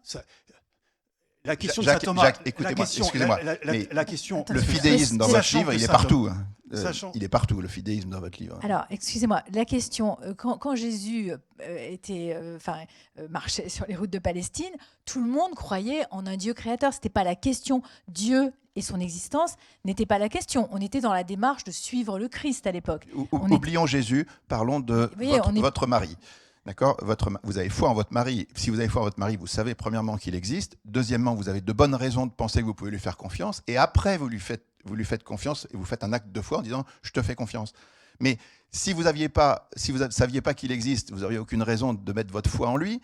Et si vous n'aviez pas non plus plein d'indices qui vous montrent qu'il vous aime et qu'il y a des bonnes raisons de mettre votre confiance en lui, vous ne le feriez pas. Donc, si vous avez foi en votre mari, c'est parce que vous avez un soubassement rationnel. Et à partir de là, vous faites un acte qui dépasse la rationalité, certes, mais qui s'appuie sur elle. Et si on dit « j'ai pas besoin de preuves de l'existence de mon mari ni de son amour », eh ben, c'est un acte de crédulité. Moi, je pense qu'on n'est pas dans le même registre quand on parle de relations interpersonnelles tout à fait tangibles avec l'existence de Dieu. Enfin, je veux dire, l'existence de Dieu n'est rien moins que pas évidente. Écoutez, c'est vrai. Et je respecte beaucoup, personnellement, ceux qui ont toutes les, comment dire, réfléchissent à se passer de cette hypothèse. Vous voyez, ça reste quand même une hypothèse, même si on peut avoir une démarche de chrétien sans être forcément, comment dire, à la recherche d'une preuve de l'existence de Dieu au sens où vous la définissez. C'est pour ça que je me tourne vers Jacques Arnoux en me disant, mais qu'est-ce que c'est qu'un Dieu créateur? Puisqu'on a compris ce que c'était qu'un Dieu créateur pour vous, et très bien, hein, mais qu'est-ce que c'est qu'un Dieu créateur? Et là, je pense que la tradition philosophique chrétienne a aussi des biscuits pour parler de ce Dieu créateur sans forcément s'appuyer sur une preuve scientifique. Ce Dieu qui crée en permanence une relation avec chacune de ses créatures, ce qui a aussi toutes les conséquences morales, parce qu'il y a aussi quelques chapitres sur la morale dont on peut aussi discuter, qui sont parfois un peu surprenants. Je n'ai jamais refusé les preuves, simplement que dans votre ouvrage, et je ne vous demande pas de me juger. Je juge personne. Non, absolument pas, jamais. Alors que, écoutez, la difficulté, c'est que vous choisissez les preuves qui conviennent. Je comprends bien. C'est normal. Oui, mais celles qui ne vous conviennent pas, il faudrait les traiter avec la même raison. Parce que la raison, c'est là. Alors, parce que quand vous abordez la question de la biologie, je suis sensible à ce dossier-là, c'est vrai, parce que j'ai beaucoup fréquenté la communauté des biologistes. Je vous le disais tout à l'heure, la question, la complexité du vivant, et vous le donnez en termes de probabilité, est effectivement effarante. Les théories de l'évolution permettent quand même d'essayer de comprendre un peu ce qu'on entend par toutes ces probabilités que l'on peut multiplier. On ne retire pas tous les dés en permanence. Et là, votre dossier, je suis désolé, le dossier est beaucoup trop léger. Vous ne pouvez pas vous contenter de citer. Alors. Oui, mais vous ne pouvez pas. Je vous le raconte, la biologie. Je vous la raconte. Je la détaille un peu si vous voulez. Non, mais pour vous, c'est le saut, le saut entre l'inerte et le vivant. Mais allez, donnez la parole à ceux qui aujourd'hui travaillent sur ce sujet-là. Et ne vous contentez pas de quelques citations qui disent simplement c'est incroyable cette complexité. On ne sait pas comment ça a pu se faire pour dire voilà, ça c'est la preuve que Dieu existe. Ça, c'est un Dieu bouche-trou. Quand vous mettez dans l'ignorance, vous faites entrer Dieu. Et dans le cas de la biologie, c'est là que j'étais le plus gêné par votre discours. D'accord. Alors, je voudrais résumer, parce que tout le monde n'est peut-être pas au courant de ce qu'on dit dans la biologie, je vais essayer de le résumer de manière très rapide. Dans le passé, on croyait à la génération spontanée, c'est-à-dire qu'on pensait que les choses il y avait des l'inerte, et puis qu'on remuait un petit peu les choses, et paf, il y avait la vie qui naissait de ça. C'est ce qu'on a cru depuis les Grecs jusqu'au 19e siècle. Et les gens, par exemple, quand ils partaient il y avait un bateau qui partait pour plusieurs semaines, on prenait un sac de farine, et puis des fois on l'ouvrait, il y avait des vers dedans, on disait « Ah, génération spontanée ». Et Pasteur a montré qu'il n'y avait pas de génération spontanée, que les microbes, ils étaient là dès le début, et donc c'était juste une croissance de germes qui existait déjà. Donc après, quand on a quitté cette idée de génération spontanée, on a mesuré de mieux en mieux la complexité du vivant. Et aujourd'hui, on sait que tout ce qui est vivant sur la Terre, c'est-à-dire tout ce qui est vivant, des bactéries jusqu'à l'homme en passant par toutes les plantes et tous les animaux, c'est composé de cellules. Toutes les cellules sont codées par un langage qui s'appelle l'ADN, qui est né il y a 3,8 milliards d'années sur la Terre, des lois de l'univers avant la vie, qui est né, et que la complexité de l'ADN est faramineuse, c'est-à-dire ça fait l'admiration des savants, c'est-à-dire que la densité d'informations dans l'ADN, c'est 44 000 milliards de fois plus dense que ce que l'homme fait de plus pointu dans les circuits intégrés au XXIe siècle. Donc c'est un prodige de technologie qui est né tout seul des lois de l'univers. Ce qu'on dit simplement, c'est qu'il n'y a pas que l'ADN en plus dans la cellule. Il faut qu'il y ait au moins 200 types de protéines différentes, il faut qu'il y ait des enzymes, il faut qu'il y ait un ribosome qui permet de produire des protéines, qui est un assemblage lui-même de protéines, il faut qu'il y ait une membrane, il faut plein de choses. Pour que la vie existe, c'est une complexité effarante. On a eu Luc Jaeger, qui est un des top niveaux mondiaux de l'ARN, qui travaille en Californie, qui nous a fait une super critique sur le collector qu'on a sorti l'hiver dernier. Il nous disait c'est encore bien plus complexe que ce que vous racontez dans le livre, et c'est effarant. Alors ça, c'est une découverte qui date de 100 ans. Donc, ce qu'on dit, on ne dit pas que le saut de l'inerte au vivant, on ne l'a pas franchi, puisqu'on est là. On dit il y a bien, au début, on pensait que c'était un tout petit pas qu'on faisait, mais en fait, on s'aperçoit que c'est un gouffre de 100 000 km. Donc, on ne dit pas que ce gouffre, on ne l'a pas franchi, On dit simplement qu'il y a un chemin critique qui est extrêmement ténu, qui est totalement improbable, encore plus qu'en physique, et qui est guidé par des lois de l'univers. Si vous changez un tout petit peu un certain nombre de lois, il y a des lois qui sont connues, il y en a d'autres qui ne sont pas connues, mais l'hypothèse pour arriver à un tel résultat de complexité en si peu de temps, ça ne peut être que parce que les lois de la biologie sont guidées de manière encore plus fine que les lois de la physique. C'est ça qu'on dit. On dit pas que, on dit rien d'autre. Et ce discours-là, je peux vous dire, il n'y a pas que Luc Jäger, il y en a plein qui l'ont relu et qui l'ont trouvé tout à fait pertinent. Et toutes les citations des biologistes qu'on cite sont sur ce registre. Les gens sont stupéfaits d'avoir découvert par où... Enfin, il y a eu un chemin qu'on va découvrir, j'en suis persuadé, dans les années qui viennent. Je pense que la science va nous dire que ça s'est passé comme ci, comme ça. Ça, il n'y a pas de doute, on va le trouver. Mais comme en physique, quand on s'aperçoit qu'un instant après le Big Bang, la vitesse d'expansion de l'univers, s'il était changé du 15e chiffre après la virgule, dans un sens ou dans l'autre, on ne serait pas là pour en parler. C'est un réglage de dingue. Avant qu'on le sache, on ne le savait pas, on le sait depuis les années 60. Eh bien, ce genre de choses pose des nouvelles questions. Le bouche-trou, c'est pas ça. Qu'est-ce que c'est qu'un dieu bouche-trou? Pour ceux qui ne savent pas, le God of the Gaps, c'est quand vous voyez un éclair ou une aurore boréale, vous ne savez pas l'expliquer, vous dites c'est Dieu qui a fait ça. Donc c'est un déficit d'information. À un moment, il vous manque une information et vous dites bah, c'est Dieu. Mais tout ce dont on parle, ce n'est pas un déficit d'information, c'est au contraire un excédent d'information, c'est-à-dire des informations nouvelles qui posent de nouvelles questions. Le réglage fin en physique et en biologie, c'est quelque chose qu'on ne savait pas il y a 50 ans. Et donc, cette question nouvelle, elle est mise dans les pattes, pas seulement des athées, de tout le monde. Et on doit trouver une explication. Et c'est là que l'explication d'une intelligence derrière tout ça nous paraît, à l'évidence, la meilleure. Dans ce que vous venez de dire, le problème avec la biologie, c'est qu'à la différence de la cosmologie, dans la cosmologie, nous sommes liés à l'univers, à notre univers. Bien. Dans le cas de la biologie, nous ne sommes pas liés à ça. Nous n'avons pour l'instant qu'un seul exemple biologique, ce qui effectivement donne un crédit à votre approche. Mais pourquoi j'ai cité au début la rencontre de la semaine dernière à La Palma, c'est que précisément, à un moment donné, vous affirmez qu'il n'y a que la vie sur Terre. À un moment donné dans votre ouvrage, vous dites il n'y a de la vie que sur Terre. Si, vous l'avez écrit. Bon, on cherchera les références. Non, on ne se prononce pas sur ces questions-là. Au contraire, on dit qu'on n'en sait rien. Et ça, c'est important, parce que pourquoi aujourd'hui les biologistes sont curieux de trouver d'autres formes de vie? Je vous garantis qu'on n'a jamais dit ça, c'est sûr et certain. Pourquoi aujourd'hui les biologistes cherchent-ils absolument d'autres formes de vie? C'est que précisément ce que vous venez de dire là, est-ce que c'est vraiment tellement fin qu'il ne peut y avoir que de la vie sur Terre et ça s'est passé tel que vous le décrivez? Ou bien est-ce qu'on va trouver d'autres... Mais bah non, vous le savez comme moi, pourquoi on va chercher de la vie sur Mars? Parce que c'est assez proche et qu'il y a des terrains analogues avec la Terre. Si on trouve d'autres formes de vie, mais certains disent c'est le Graal, parce qu'on va pouvoir comparer des processus et voir si ces processus vraiment sont aussi strictement déterminés avec une probabilité incroyable, ou si de fait des formes de vie, peut-être légèrement différentes, eh bien, des formes d'ADN... Et ça, on n'en sait rien aujourd'hui. Donc là, il y a un grand point d'interrogation. Et donc, avoir le même raisonnement, celui que vous avez en cosmologie, l'appliquer à la biologie, à mon avis, n'est absolument pas tenable aujourd'hui. En tout cas, ne fait pas... Je ne suis pas du tout d'accord. Oh, d'accord. La chimie du carbone pourrait éventuellement être sur le silicium aussi, mais globalement, c'est le carbone qui permet, vous savez ça, c'est le carbone qui permet la vie, on est d'accord?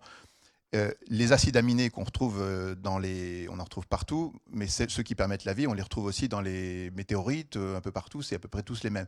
Si on trouvait une autre forme, ou 2 autres formes, ou 10 autres formes de vie, ça changerait strictement rien au fait que comment dire, que de toute manière, le chemin entre maintenant et la vie est tellement gigantesque que s'il y avait un autre chemin que l'ADN, pourquoi pas? Dieu aurait pu créer d'autres voies, mais ça suppose quand même des réglages. C'est ça le problème. Oui, sauf que là, l'aspect de sélection peut fonctionner.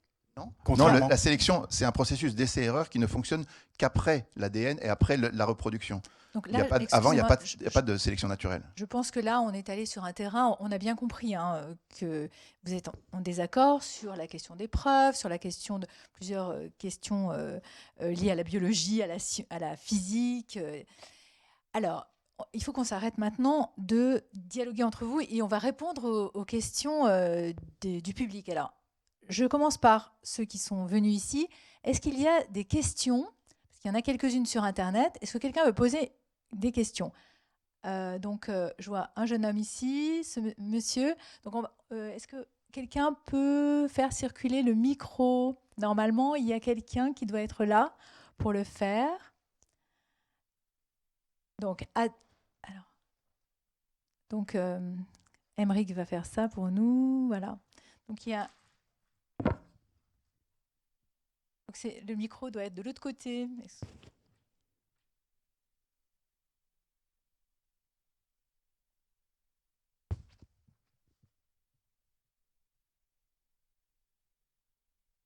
Donc, il y a deux questions, monsieur et le jeune homme qui est juste devant. Oui, Pierre Deschamps, je connais très bien Olivier Bonassi, qui est un bon ami, mais ce qui ne me conduit pas à être complètement d'accord avec lui. Et je reviens sur la distinction que vous-même, madame, vous avez faite entre les preuves matérielles de l'existence de Dieu et la foi. Et à ce sujet, Olivier, tu as oublié d'aller au bout de ce que Jésus dit à saint Thomas. Hein, il lui dit ne sois pas incrédule, crois. Il ajoute parce que tu m'as vu, tu crois. Heureux ceux qui croient sans avoir vu. Donc je pense que c'est une indication de Jésus pour ne pas aller chercher des preuves. Attends, je n'ai pas fini. D'autre part, il y a une autre citation de Jésus qui mériterait d'être que tu devrais approfondir. Quand il rend grâce à son Père, qui a caché ce qu'il a caché aux sages et aux savants, il l'a révélé aux tout petits. Donc ça me semble être une indication de Jésus pour ne pas traficoter la science pour prouver son existence. Et dernier point, M. Arnould l'a évoqué, le mot croire n'est pas bien défini, le mot foi non plus d'ailleurs, et j'aime bien la traduction de Frédéric Boyer dans les Évangiles, où il ne parle jamais de la foi, il le traduit par la confiance. Et il n'utilise jamais le mot croire, il utilise le mot faire confiance. Donc, la foi, c'est faire confiance. Et alors, pour les chrétiens, c'est faire confiance en Jésus, dont l'existence n'a pas besoin d'être prouvée. Personne ne remet en cause, aucun historien ne remet en cause l'existence de Jésus en tant qu'homme. Et ce qui nous est proposé à nous, chrétiens, c'est de faire confiance à Jésus, et pour lequel, donc, on n'a pas besoin de preuves matérielles. Non, alors je ne suis pas du tout d'accord, Pierre. Je le savais. Écoute, le vrai problème, c'est la différence entre la foi et la crédulité. S'il y a... Attendez, non, on va... si tu fais confiance sans raison de faire confiance, c'est de la crédulité. Si jamais il n'y a pas de raison de croire ou de preuve, si jamais tu mets ta foi dans un truc sans avoir de raison. Et c'est très, très choquant pour moi parce que le Dieu chrétien, il est logos. D'accord ? C'est très, très beau de voir que dans l'évangile de Jean, on dit au commencement était le logos. Le logos était avec Dieu, le logos était Dieu. Le logos s'est fait chair, le logos, par lui a été fait, et le logos éclaire tout homme. C'est parce que les chrétiens croient que Dieu est logos qu'ils ont fondé les universités, qu'ils ont créé la science moderne. Ce conflit, cette idée d'un conflit entre l'Église et la science est complètement absurde. C'est l'Église et la chrétienté qui a créé la science moderne. Il y a eu de la science avant la période barbare, dans pas mal d'endroits, mais dans la science moderne, tous les savants qui ont fait la science depuis le Moyen-Âge jusqu'au XXe siècle, ce sont des savants qui viennent du monde judéo-chrétien. Parce que le Dieu Logos a imprimé sa marque dans l'esprit, dans le monde, et donc on peut lire le monde, on peut le déchiffrer parce qu'il y a de la rationalité dedans. Et dans toutes les interventions de Dieu, quand Dieu intervient dans l'Ancien Testament, dans le Nouveau, dans l'histoire de l'Église, dans les véritables interventions de Dieu, il y a toujours quelque chose pour l'intelligence. Quand l'ange apparaît à Marie, il lui dit ta cousine Élisabeth est enceinte, elle qu'on appelait la stérile. Et elle va voir, et effectivement, il y a quelque chose il y a le buisson de Moïse, il y a, bref, il y a Lourdes, Bernadette, elle dit l'Immaculée Conception, et puis à un moment, elle ouvre une source qui jaillit encore aujourd'hui et qui fait des miracles. Mais ça, c'est pour l'intelligence, c'est-à-dire c'est une preuve de l'ordre du logos. Donc, dire qu'on peut croire sans avoir vu, ça ne veut absolument pas dire qu'on peut croire sans raison. C'est parce que croire sans raison, c'est de la pure crédulité. Je pense qu'on parle pas exactement. Vous parlez pas exactement de la même chose, j'ai l'impression, mais bon.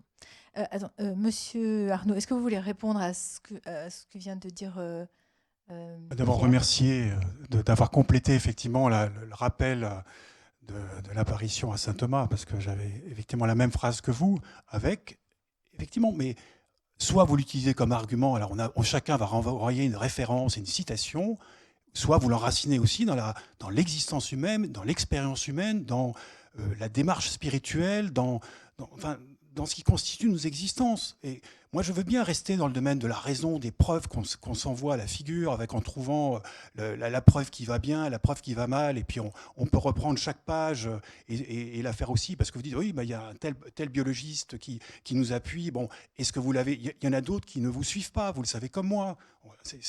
Donc, il faut... Mais est-ce que c'est ça l'intérêt? Ou est-ce que la question intéressante, c'est effectivement d'en venir à cet endroit-là, c'est-à-dire la rencontre de Thomas avec Jésus, la rencontre de Marthe avec Jésus, enfin, pour reprendre le contexte évangélique, et à partir de là aussi, notre rencontre à chacun. Moi, c'est ce qui m'a passionné et continue à me passionner. Et donc, à partir de là, je n'exclus pas du tout ce qui peut fonder et qui peut m'inviter et me pousser à l'acte de foi, au faire confiance, mais je ne peux pas non plus récupérer des éléments qui sont encore discutables. C'est ça que je mets en avant. Alors, excusez-moi, je crains qu'on reparte dans le même débat que tout à l'heure. Donc, on va continuer. Une question. Donc, alors, il y a une question ici. Et puis... Question, mais c'est plus le fait d'essayer de fonder la religion et le fait d'être persuadé de l'existence de Dieu sur des preuves et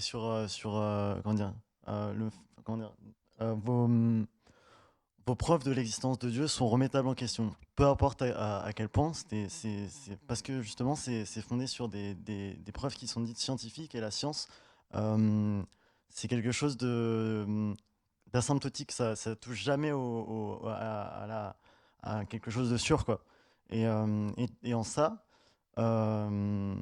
c'est quelque chose de corruptible, c'est-à-dire que du coup c'est fondé, laissez-moi finir, c'est fondé sur quelque chose qui est corruptible, qui n'est pas sûr à 100%, alors que de ce que je comprends de ce que j'ai pu voir de la foi, c'est quelque chose qui est censé être quelque chose d'inconditionnel, qui transcende la matière, qui peut amener à des preuves ou des choses comme ça, tandis que la foi est quelque chose qui peut potentiellement être inébranlable. Je sais pas si c'est... Vous le dites dans votre livre d'ailleurs, Jacques Arnoux, que les connaissances scientifiques sont asymptotiques, c'est-à-dire qu'elles s'approchent de la vérité mais ne la touchent pas, et que la foi, c'est traverser l'axe. Je trouve que c'est une jolie image. Alors, moi, je ne suis pas d'accord avec ça. Voilà, vous n'êtes pas d'accord, ça, on a bien compris. Voilà. Donc, est-ce que vous avez... En fait, c'est mon fils, hein, je ne vais pas vous voyer en disant que c'est... Désolé. Donc, voilà. Est-ce que tu as quelque chose à ajouter? Voilà. Bon, écoute, c'est pas mal. Donc, est-ce qu'il y a d'autres, effectivement, il y a plein d'autres ce que vous dites, Jacques Arnoux le dit aussi dans son livre, j'ai noté sur la science, à mon avis, il dit la science n'est pas productrice de certitude, la science change tout le temps, la science est un sol mouvant et tout ça. Il y a des parties de la science qui changent, qui sont des théories qui vont être ou qui asymptotent le réel, effectivement, mais il y en a d'autres, il y a des certitudes qui sont en science. Par exemple, l'héliocentrisme, le fait que la Terre, dans un certain référentiel, tourne autour du Soleil et que ce n'est pas le contraire, ou le fait que le Soleil a eu un début et qu'il aura une fin et qu'il est en train de s'user, ça a été établi de manière définitive par la science, c'est une certitude, il n'y a pas de discussion là-dessus. Donc, c'est pas, la science produit, dans certains cas, des hypothèses qui sont amenées à être révisées, ou des théories, ou des modèles, mais dans d'autres cas, la science aboutit à des... Le cas du Soleil est très intéressant, parce que, comme on le met dans notre livre, tous les peuples de l'Antiquité, tous les grands empires, l'Égypte, la Perse, les Grecs, les Romains, ils pensaient tous les empires de partout, les grands savants de l'époque pensaient que le soleil était éternel et qu'il serait toujours là et que c'était un dieu, la lune aussi. Et les Hébreux ont dit non, au nom d'une révélation, des gens qui étaient des bergers, ils ont eu cette idée, comme Dieu voulait purifier la relation avec lui, que ce n'étaient pas des dieux, qu'il fallait que c'était des luminaires. Bon, le peuple hébreu a été le seul à dire ça, et c'est aujourd'hui une certitude du point de vue de la science. La science, pour moi, l'a établi de manière définitive. Est-ce que vous êtes d'accord avec ça ? Vous êtes en train de retourner sur le même schéma qu'avec Jacques Arnoux. C'est que c'est pas le débat, c'est juste que c'est remettable en question. Déjà, non, je veux pas rentrer dans ce débat de est-ce que c'est plus probable que Dieu existe ou pas. C'est que c'est juste impossible de prouver l'un ou l'autre de manière 100% certaine. C'est un fait. C'est juste ça. Et du coup, à partir de ce postulat, que rien ne peut être certain et prouvé par la matière parce que c'est quelque chose de corruptible et qu'on peut donner toutes les explications qu'on veut à un phénomène, et surtout, je ne vais pas partir dans ce débat-là, mais comment dire, qu'est-ce que vous tentez de faire du coup en essayant de prouver l'existence de Dieu? D'abord, on n'essaie pas de prouver l'existence de Dieu, on essaie de rendre compte d'une situation du monde réel. Si vous êtes le colonel Moutarde dans la véranda avec le chandelier, qui a des traces d'ADN de la victime sur le chandelier, que vous avez mis vos empreintes digitales partout, qu'il y a 3 témoins qui vous ont vu, qu'il y a une caméra de vidéosurveillance qui vous a filmé, et que vous avouez, vous allez devant un tribunal, il y a accumulation de preuves, et les gens ils tranchent en disant bah, c'est certain. Ce qu'on appelle une certitude dans le monde réel, c'est, juridiquement, on parle de certitude au-delà de tout doute raisonnable. Donc quand vous arrivez avec une kyrielle de preuves comme ça, vous dites, le juge, il ne va pas trancher longtemps, il ne va pas prendre beaucoup de temps pour trancher, il va dire, il est coupable, terminé. Mais ce n'est pas absolu, il n'y a absolument rien d'absolu. Ça pourrait être un complot de tous ces gens-là qui sont là pour raconter des cracks et qui en fait... Donc voilà, il n'y a pas de preuve absolue, sauf que quand Wilson, effectivement, Wilson, il est dans la préface, il est très honnête avec lui-même, il dit, moi, j'étais pas croyant. Quand j'avais 20 ans, tout le monde pensait que l'univers était stable, éternel, infini. Et puis vient cette découverte que l'univers est en expansion et qu'il y a eu un Big Bang. Il dit, ça correspond parfaitement à la vision judéo-chrétienne. Si vous êtes judéo-chrétien, ça colle parfaitement avec la Genèse. Mais moi, ok, j'y vois la cohérence de la position croyante, mais ça me convainc pas complètement. Et c'est tout à fait exact, parce que souvent on me demande quelle est la preuve la plus convaincante de Dieu. Et en fait, dans tout procès, dans toute enquête, ce qui est convaincant, c'est le faisceau de preuves convergents. C'est quand vous ouvrez tous les dossiers et qu'à chaque fois, le dossier vous dit bah, c'est dans ce sens-là. Et quand il y a accumulation, les probabilités se renforcent infiniment. Ce n'est pas de l'ordre de l'absolu. On le dit, lisez le chapitre 2 de notre livre, qui est une définition de ce que c'est qu'une preuve en science et une preuve en dehors de la science. Mais quand les évidences s'accumulent dans tous les sens, c'est assez convaincant. Et j'insiste sur un dernier point, c'est que notre but n'est pas de prouver en disant, de tordre le bras des gens en leur disant vous êtes obligés de croire. C'est juste de dire que cette question de l'existence de Dieu qui est fondamentale, parce que ce n'est pas le même monde, si on a une vision du monde sans Dieu, tout passe et plus rien n'a de sens, rien n'a de valeur. Si Dieu existe, ça change tout parce qu'il y a une éternité et voilà. C'est plus le même monde. Donc cette question, soit on peut répondre non, Dieu n'existe pas, soit on ne sait pas, soit Dieu existe. Le monde donne l'impression de répondre on ne sait pas ou non. Nous, ce qu'on dit, c'est quand on regarde bien le dossier, le curseur, il est très très proche du oui absolu. Voilà. C'est l'accumulation de tous les dossiers qui vont dans le même sens. Et je voudrais quand même, vous disiez à un moment, on a choisi les preuves qui nous conviennent. Et c'est tout à fait vrai. Pourquoi est-ce qu'on a choisi les preuves qui nous conviennent et pourquoi c'est une démarche qui, à mon avis, est juste? Il y a un athée qui s'appelle Bertrand Russell. Il a dit un jour qu'il y avait il a imaginé, il disait, évidemment, moi je ne peux pas prouver que Dieu n'existe pas. C'est impossible pour nous les athées de prouver que Dieu n'existe pas. C'est à vous les croyants de prouver que Dieu existe. Et il avait raison. Il a donné une analogie. Il dit, moi si je vous dis qu'il y a une théière qui est en train de tourner entre Mars et Vénus, personne ne peut me prouver que ce n'est pas vrai. Donc moi je peux croire à une théière, vous croyez à Dieu, moi je crois à la théière. Et donc il voulait par là nous dire que c'est aux croyants de prouver l'existence de Dieu. Il a parfaitement raison, je suis d'accord avec ça. Par contre, le débat entre les croyants et les non-croyants doit porter sur les preuves qui sont les meilleures que les croyants vont choisir pour mettre sur la table. Il faut que les incroyants nous expliquent pourquoi ces preuves ne sont pas valables. Parce que s'il y en a une seule qui est valable, l'affaire est pliée.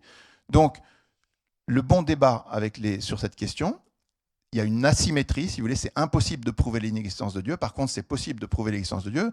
C'est pas nous qui le disons, c'est toute la tradition philosophique, la tradition catholique, chrétienne, tout ce qu'on veut, l'Écriture.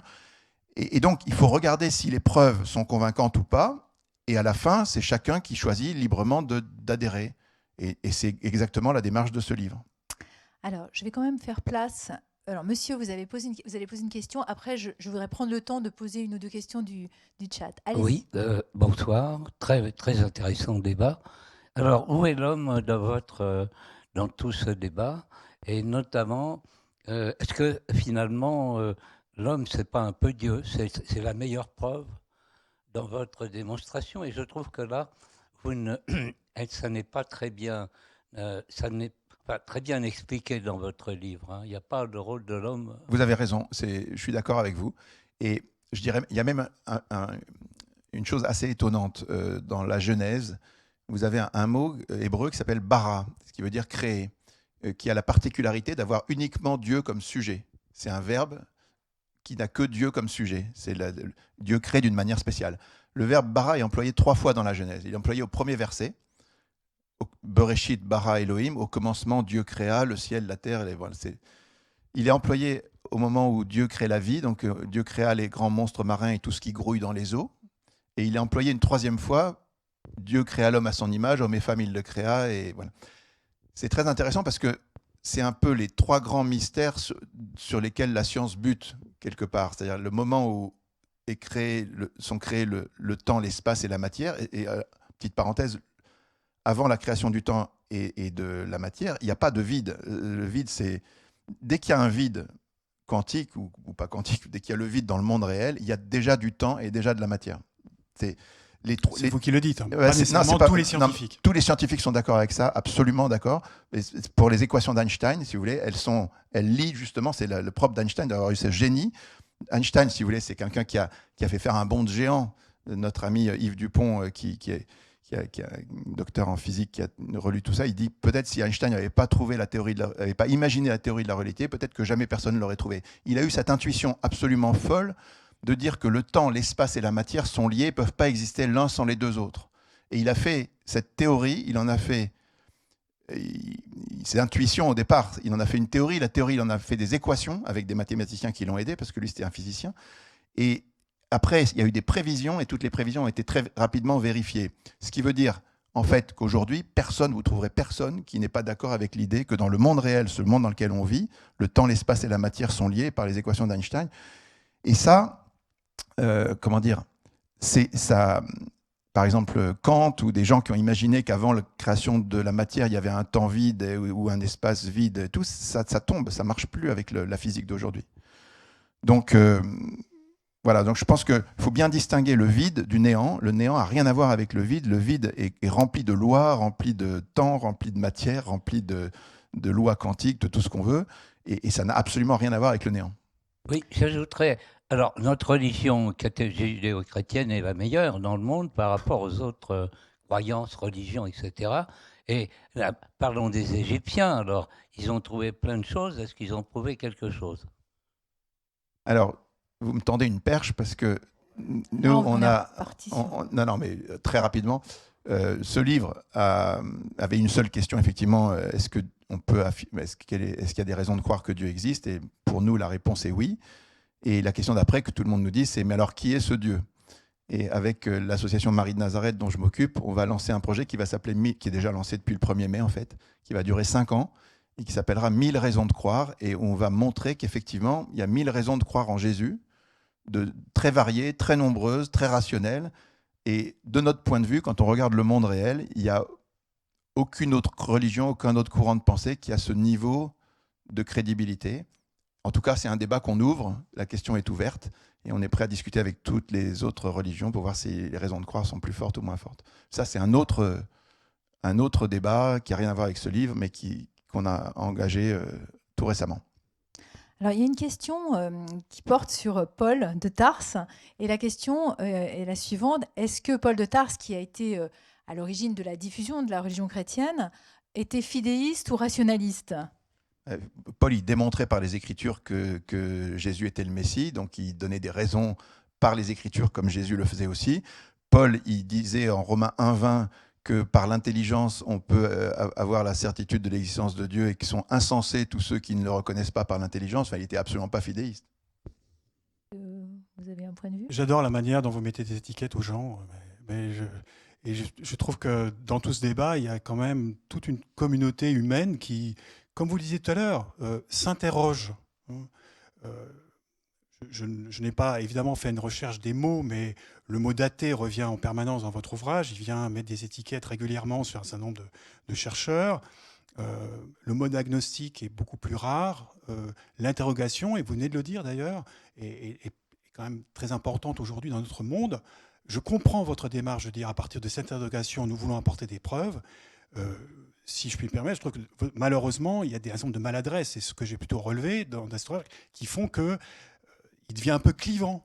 Or, ok, si vous voulez cliver les choses, on peut, mais est-ce que pour autant ça va faire avancer la question, faire avancer le débat? Peut-être, au bout d'un an et demi maintenant, vous avez peut-être des échos. Moi, les échos que j'ai, c'est pas nécessairement que ça fait avancer la chose. Ah bah ça, je pourrais vous donner les échos de tout ce qu'on a reçu comme correspondance et comme réaction et comme fruit. C'est d'ailleurs assez bouleversant. En tout cas, pour votre livre, vous le définissez comme un vibrant hommage au doute, et en disant qu'il ne faut pas avoir peur de l'hérésie, ni pour nous-mêmes, ni pour les autres et tout. En fait, c'est pas que... Il y a bien sûr des tas de questions. Vous savez, la grande découverte du XXe siècle de la science, c'est la complexité de l'univers. Au XIXe siècle, la fin du XIXe, on pensait qu'on avait tout trouvé. Et en fait, on a découvert que la complexité est beaucoup plus grande.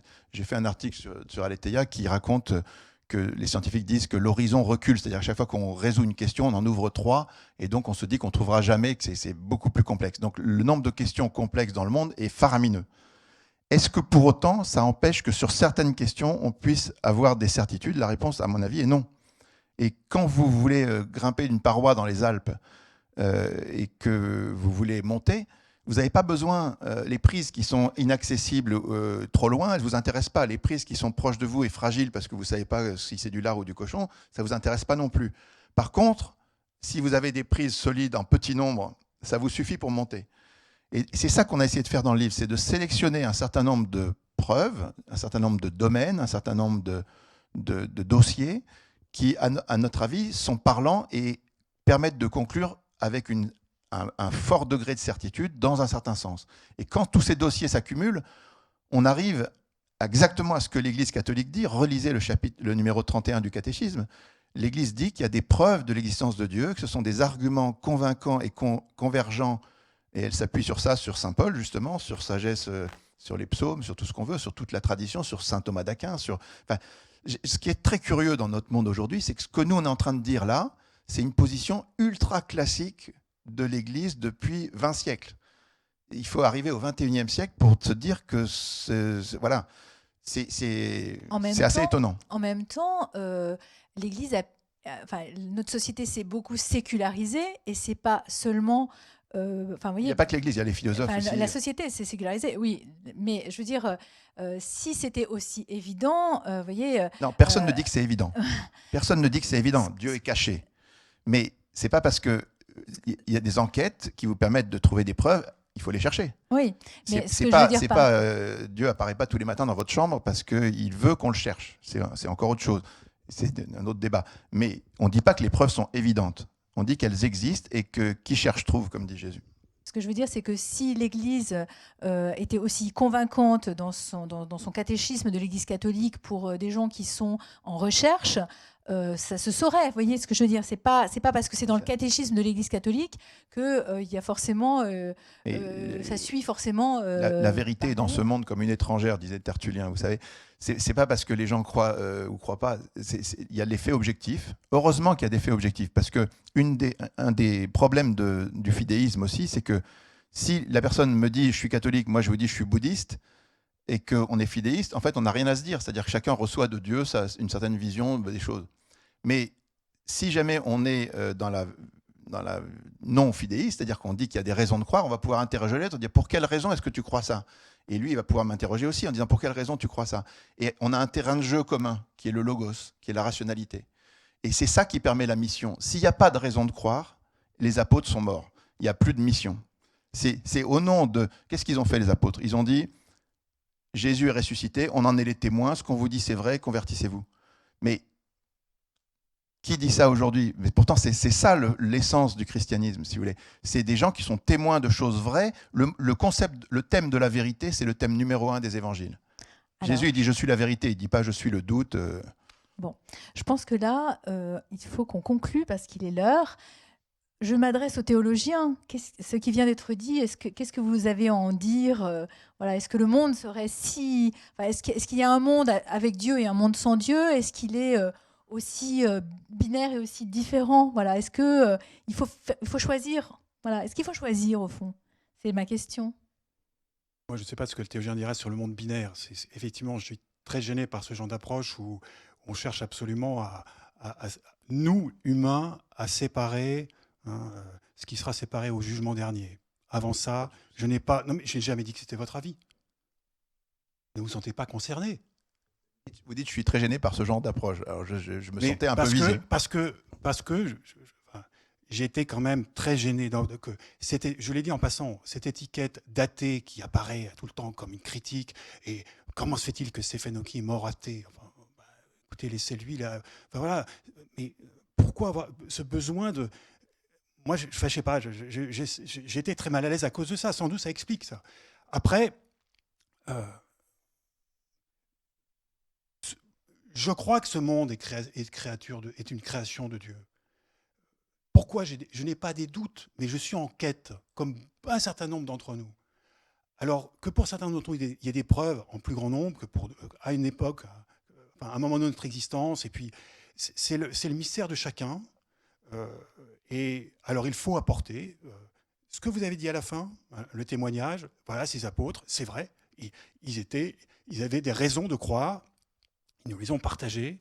Nous partageons chacun les raisons de croire qui sont les nôtres, et c'est essentiel. Il faut le faire avec intelligence, discrétion, honnêteté, largesse d'esprit. Et à partir de là, nous respecter dans le débat. Et moi, je reste. Alors, je ne sais pas si je mérite l'étiquette de fidéiste ou pas. Ça me semble un peu exagéré. Enfin, je ne parle pas de vous. Mais je reste convaincu, comme je l'écris, que la foi, en tout cas pour moi, demeure ce pas en avant qu'on fait, ce mot qu'on dit en face de celui en lequel on met sa confiance, tout en sachant qu'on reste humain, que demain peut complètement nous bousculer et qu'il faut aussi respecter ces possibles conversions dans un sens ou dans l'autre. La foi est une curiosité magnifique, c'est ce que j'ai un jour dit à des étudiants. Alors, je crois qu'il ne faut pas qu'on reparte, parce qu'on a bien compris que voilà, la position de l'un et de l'autre, je trouve que ça ne s'est pas si mal passé, en fait. Moi, il n'était pas question que ça se passe mal. J'ai dialogué avec des zététiciens, ça se passait très bien. Oui. Mais en tout cas, il me semble qu'on n'a pas fait le tour de la question, évidemment, mais on a un tout petit peu avancé, il me semble, dans les termes du débat. Ce que vous venez de dire que vous n'êtes pas du tout contre les raisons, et vous écrivez un livre qui a pour titre « Dieu n'a pas besoin de preuves ». Donc pour moi, Dieu a besoin de preuves parce qu'il les donne aux hommes et parce que les hommes en ont besoin. Mais s'il n'y avait pas de preuves, pour moi, c'est vraiment le point clé. Ouais. C'est-à-dire que si on ne donne pas de raison de croire et de preuves, le seul chemin qu'on indique aux hommes, c'est la crédulité. Voilà, ça c'est une nouvelle question. On va pas la régler aujourd'hui. En tout cas, merci à vous deux. Je vous conseille la lecture de ces livres directement dans le texte. C'est bien aussi. Voilà. Et donc, si vous êtes inscrit sur le site de la Vie, vous pourrez, pour assister à ce débat, vous recevrez dans la semaine qui vient un lien qui vous permettra de revoir l'enregistrement. Voilà. Merci à vous deux. Merci encore. Merci. Merci à vous. Je voudrais vous annoncer la prochaine conférence La Vie, ici même, donc apprivoiser ses émotions, le lundi 12 juin à 19h avec Isabelle Filiosa qui est psychothérapeute. La vie, rien de ce qui est humain ne nous est étranger à la vie. Et donc c'est à la publication, on va faire cette conférence à l'occasion de la publication d'un hors-série La Vie qui lui est consacré.